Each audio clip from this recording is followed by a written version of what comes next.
Maybe I begin with the first part of your statement that by June will be done and dusted. So what is very clear to us, and I believe also to KNCHR, is that this is not a one-off thing. KNCHR has a legal mandate to oversee reparations, for all ages. It's not a mandate that you do in a given period of time. We know that there's the presidential directive for 2017 to 2018, to 2025, sorry. But also that process, if you look at the 6 months given, it's not enough. And so what they've said is that they will prioritize death and serious injuries. But they've also said that people can still submit their compensation claims and all that beyond even June, the June deadline, because that is a mandate that they have. The question for reparations and victims of torture, we have laws that have been there even before this 2024-2025. I think the law that we have presently is of 2017 on compensation and all that. And the biggest challenge has been resources. There have never been resources to enable the commission to oversee the reparations and all that. So it should be an ongoing process. It's something that should have been there years ago. It should continue years from now. So that people at least understand what's happening. For us, we know that we've been working very closely with the Gen Z protest victims. So that is what we are pushing forward. We are urging the commission to begin with 2024, 2025. At least, for 2017, people have sort of like moved on in a way. We can't say that people have completely moved on. Of course, we can't say that. But we're saying 24, 25 is very recent. The torture, the psychological challenges are like happening now. So let's prioritize this as they also look at, how they will be able to manage. And it's not just 2017, it should go back to 2007. Elections should go back to even 80s and, Mwa Kenya and all those things. They should all be factored in.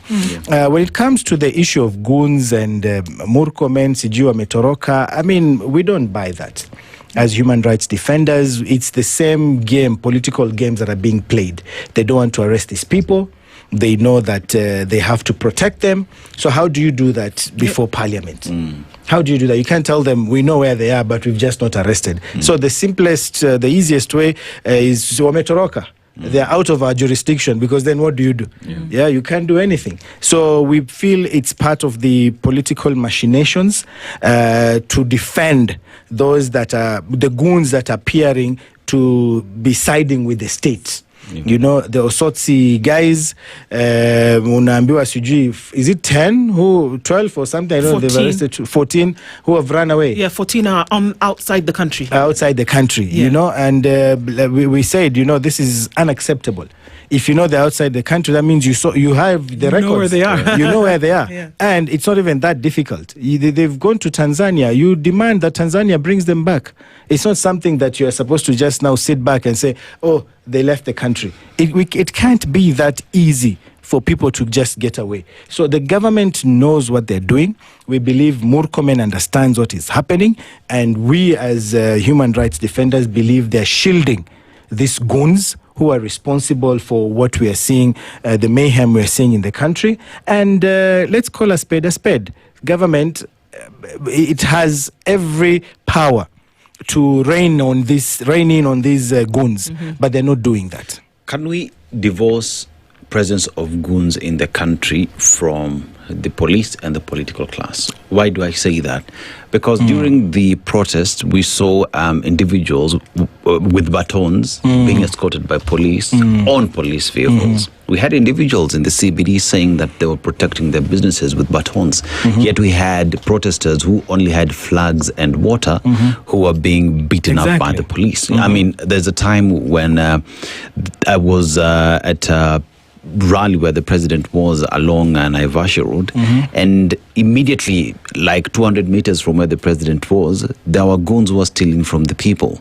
So even as we talk about goons, Yes. can we divorce them from the political class? Because remember, even those who are speaking today, victims of the same, are saying all these goons are linked to political class. Without so a doubt. do we then expect that the very same political class who sit in parliament would pass anything that would take away from them the people who push them?